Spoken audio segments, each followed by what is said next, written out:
Hi, and welcome to Jacob's Ladder. Today, I'm going to be talking to you a little bit about a book that is pretty similar to the one that I did in my last video.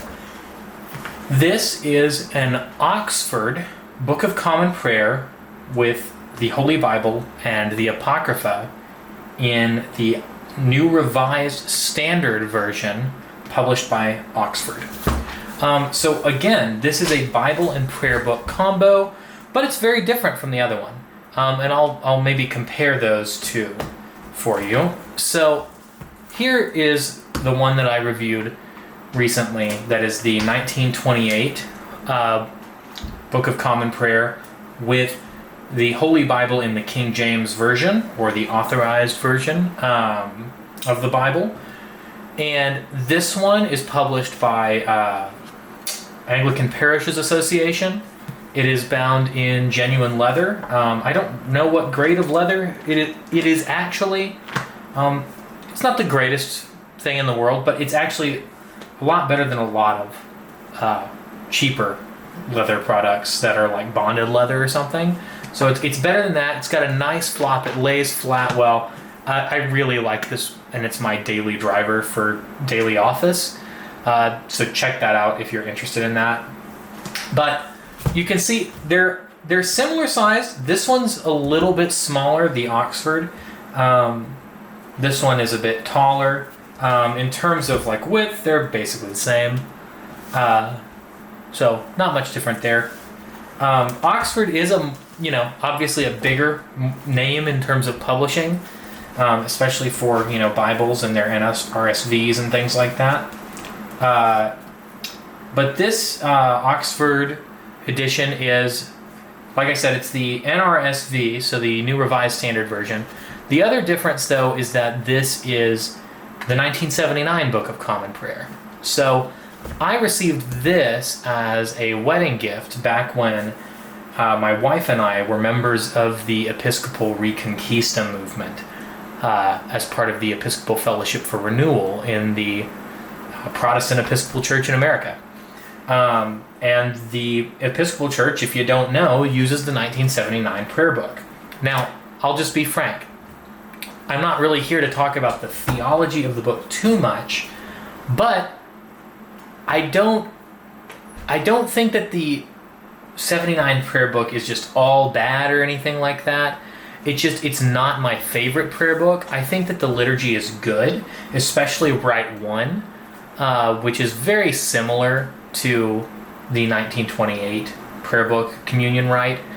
But I'm not a big fan of Rite 2 and the various Eucharistic prayers that are swappable in and out. I prefer just one liturgy in the prayer book, and that's actually something we'll notice as we look at this a little bit more closely, is that the prayer book takes up a lot more space in this volume than it does in the other volume. But before I get to that, nice cross on the cover. It's got that on the spine, which you could probably see a second ago. And then on the back, it's got like a little number right there. It has 3 ribbons that are gold. It is definitely a paste down liner, and it is probably a glued binding. I don't think it's sewn. It might be sewn. It's hard to actually. It might be sewn. I don't think it is though. I think it's a glued binding. And the cover, unlike the genuine leather, it is a bonded leather, so it's got a similar flexibility, I would say. But it feels a lot more. You can probably tell. It looks really shiny. And in fact, I would say, if you look at the surface up close, it's almost got like a faux plasticky look to it. And maybe you jive with that. I don't think it's very appealing looking. Like this is much softer to the touch, and you can just tell by the way the light bounces off of them that they're completely different in terms of feel. This one, there's a lot more of a grain on this bonded leather as well. It almost looks like I don't know, like they took an alligator or something. Not actually that intense, but it's very, very strong grain. Gilding, of course, on all sides. And I'll say this, because they are a bigger publisher probably, the quality of the gilding is actually a little better, especially on the ends with the Oxford. But we're not here just for that. So we open it up.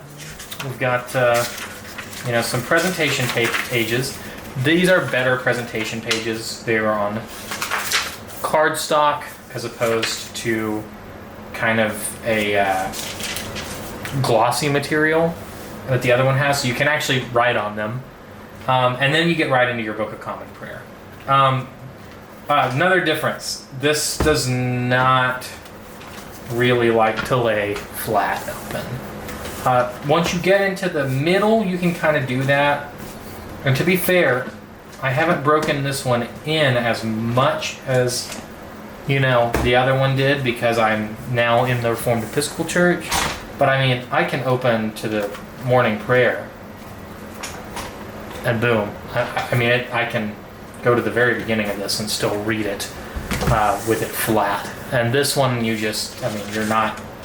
will not be doing that, unfortunately. And it's, I think, primarily because of this cover material. It's just not very high quality.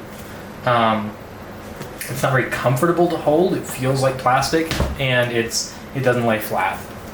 Now, of course, we get into our Book of Common Prayer. It's on, your typical kind of like Bible-y paper, very thin, thinner than it would be, maybe in a regular prayer book. And so you've got, a very different layout, obviously. You've got your church calendar, you've got your morning prayer right one. I almost forgot, actually, that there was 2 rites of morning and evening prayer. Very much like created a divide in this prayer book in terms of just language and theology between people that wanted the more old-style, classical prayer book format and people who wanted something new in a kind of post-Vatican II sort of era where everybody was modernizing. You get your collects. I believe all the collects are before you get to Holy Communion, if I'm correct, in this one, which is different. Yeah, there's Eucharist after baptism. These ones are kind of laid out a little different. I believe they're more laid out in like the order in which a person might experience. Well, I guess not, because confirmation's later. But yeah, it's printed well. You can see here the printing quality is good. It's actually very good. Nice and black text, nice white paper, and it's very readable. Very, very readable. It has a decent amount of show through. I don't think that it's really worth complaining too much about. And it works just fine as a book to take with you for Holy Communion if, for whatever reason, you are at an Episcopal church. Say you're at an Orthodox parish. I think that, I would still, if I was going to a parish that used the 1979 prayer book, don't get me wrong, this is the only real option that you have for Bible and prayer book in the same volume. And I'll talk about prayer books that are in their own volume. But, for what it is, as you can see now that I'm getting into the Psalter, which is kind of in the middle, we're having a lot more laying flat of the volume.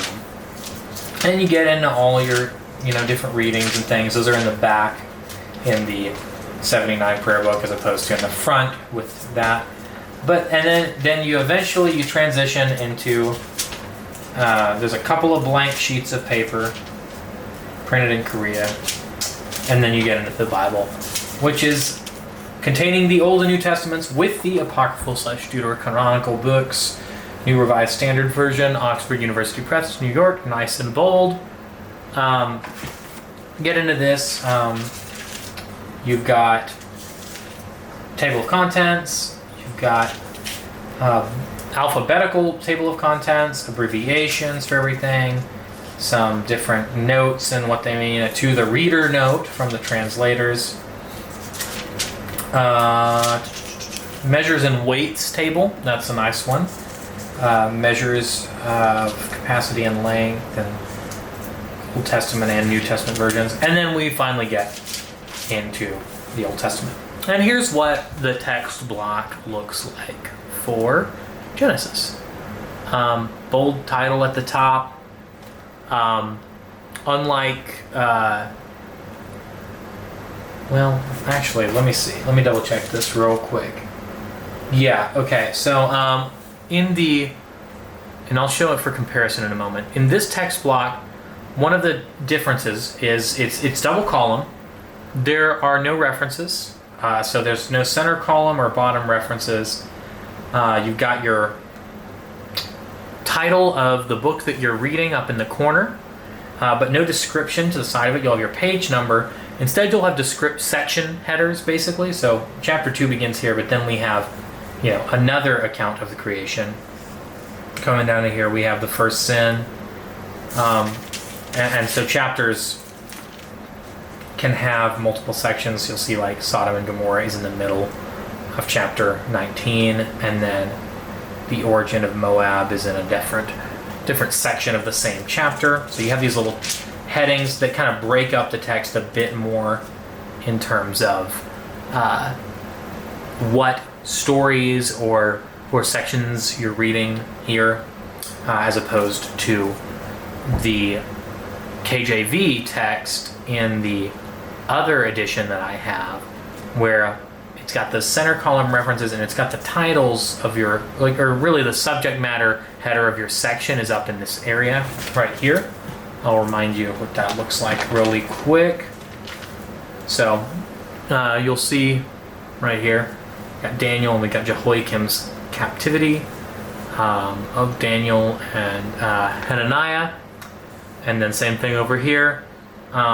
And when you get to chapter headers, there's a chapter header that'll basically say, these are the things that are included in this chapter. So Jehoiakim's captivity of Daniel, Hananiah, Mishael, and Uzziah, and their excellent wisdom, and what verse those kind of things and their descriptions start on.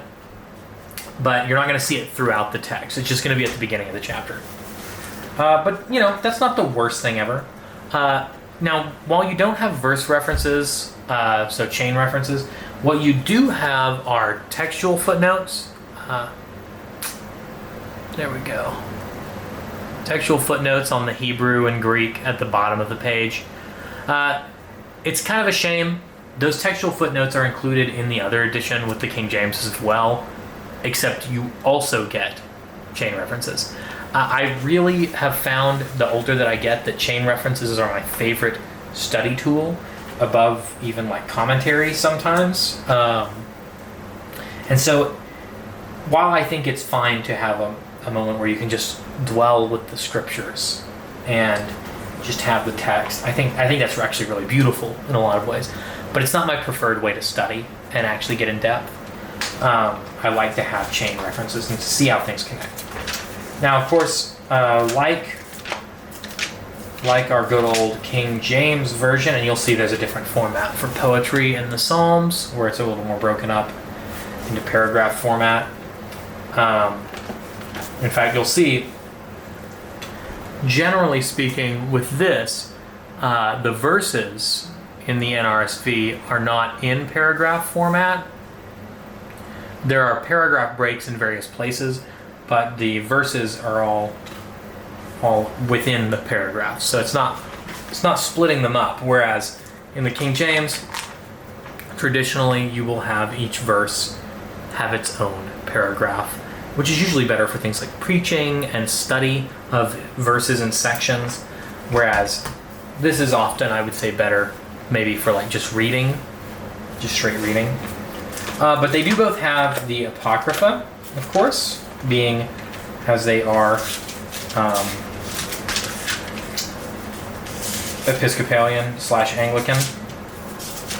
This one labels it as the Apocryphal Deuterocanonical books. And then begins with Tobit. Same deal here with the section headers and all that, going all the way through the end and the textual footnotes.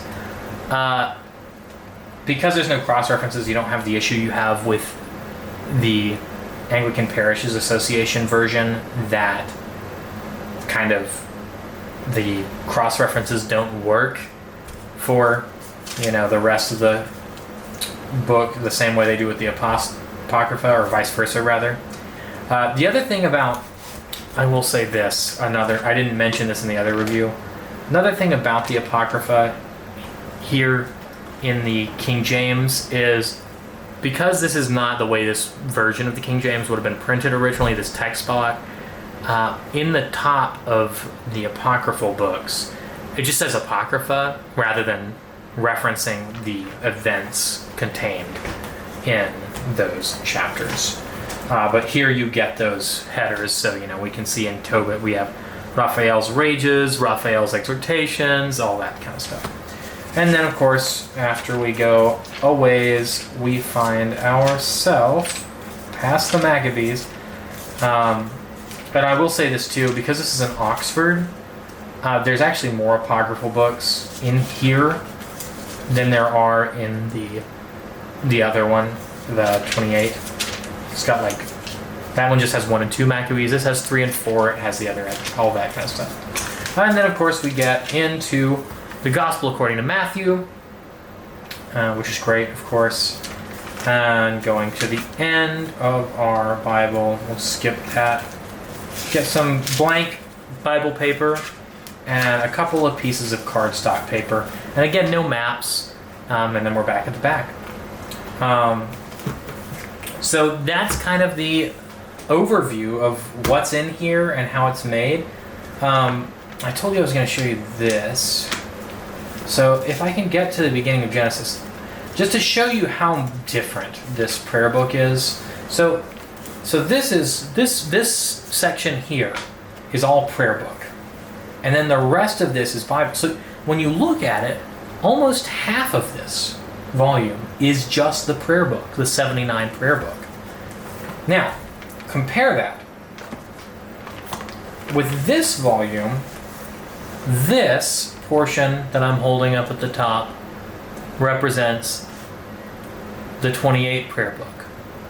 So in this, the 79 prayer book takes up almost half of this volume, whereas the 28 prayer book takes up about a third of the volume. The 28 prayer book is just a lot more streamlined, but it still doesn't feel like it's lacking anything to me. That being said, I would still recommend this for a person who is in a church that's using this prayer book. I think overall, I would say I wouldn't recommend it unless you're that person. It's not a bad book, but it's not as good in terms of, if we're just talking about the category of Bible prayer book combos. Well, first of all, it's not a very big category. Second of all, the other one is just a better product, but this is still God's Word. There's still a lot of things to like about the 1979 prayer book, especially some of its rites I think are good. There are good collects in it. There is also something to be said, I think, for the unity that comes from being in a unified liturgical calendar with our Catholic and Lutheran brothers and sisters. We don't have that. And I think that the one-year lectionary is superior, personally. But there's something to be said for knowing that all of us are reading the same scriptures every Sunday. I think that's a nice feeling. Those kinds of things really link us to the communion of the saints in a good way. And so I respect that. But that's the Oxford Book of Common Prayer with the Holy Bible and Apocrypha, bound in bonded leather. I will put the link for it in the description. This one is a lot more... it's a lot easier to get a hold of than the other one, which is often sold out. But I would still recommend this if you're going to be wanting this kind of volume in a Episcopal church. Although I guess my caveat would be if you like the NRSV. The NRSV I think is a good translation. It's not a translation I particularly like to read from. So for me, plus this doesn't have the tools for study that I like to have. So personally, I would always choose the other one just because I like the edition of the Bible that's in it better, and I find myself reading it. But not everybody can handle or likes to bother trying to weed through the King James, and it can be obscure to a lot of people, and because of that, this is a much more readable and understandable option. And if you are if you're somebody who's not Anglican at all and you're just interested in figuring these things out, this one's cheaper, and it will give you an idea of some things. So while I recommend the other one more, I think this is still a good option for the right kind of person. Though I think if it were me, I would probably just purchase a regular 79 prayer book, maybe bound in leather, and then just have my Bible be separate. But that's all I got. Thanks for watching, and I'll see you next time.